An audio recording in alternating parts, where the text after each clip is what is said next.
กองบัญชาการทหารแขวงพงษาลีประกาศแต่งตั้งหน้าที่ใหม่ตอนเช้าวันที่ 12 กุมภาพันธ์ 2026 นี้ อยู่สโมสรห้องว่าการเมืองบุญเหนือกองบัญชาการทหารแขวงพงษาลี ได้จัดพิธีประกาศแต่งตั้งหน้าที่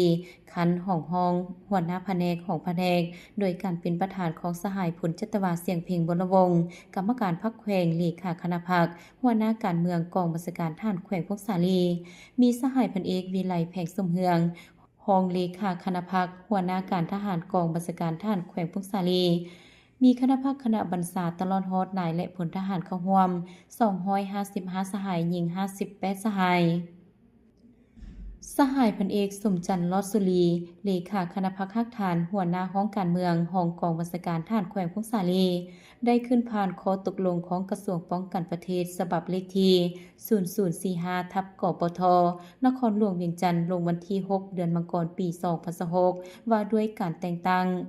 รองหัวหน้าห้องเสนาธิการขึ้นกับกองบัญชาการทหารแขวงพงษาลี ในนี้แต่งตั้งสหายพันโทคำบายสุริวงศ์เป็นรองหัวหน้าห้องเสนาธิการกองบัญชาการทหารแขวงพงษาลี ข้อตกลงของกรมใหญ่การเมืองกองทัพฉบับเลขที่ 38 ทับกมท ลงวันที่ 5 เดือนมังกรปี 2026 ว่าด้วยการแต่งตั้งคันหัวหน้าแผนกของแผนก ในนี้แต่งตั้ง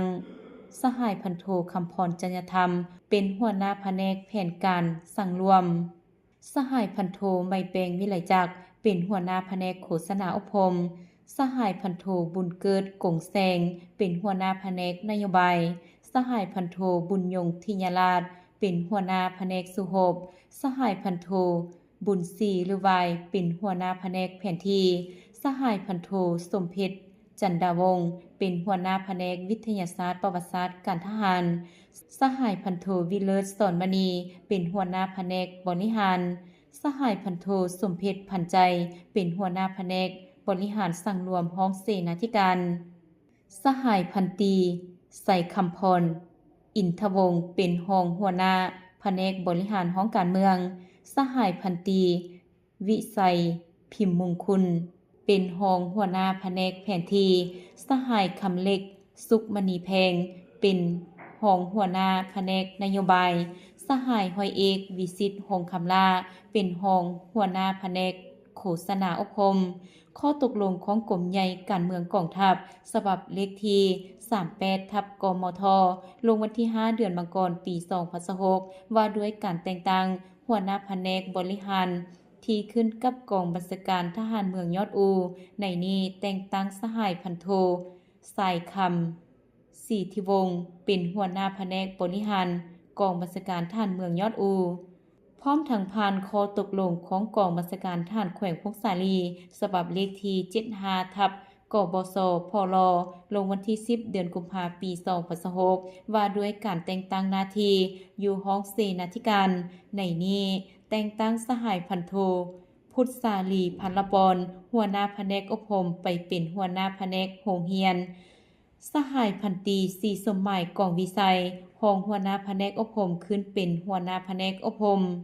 สหายห้อยเอกบุญสุขเฮือง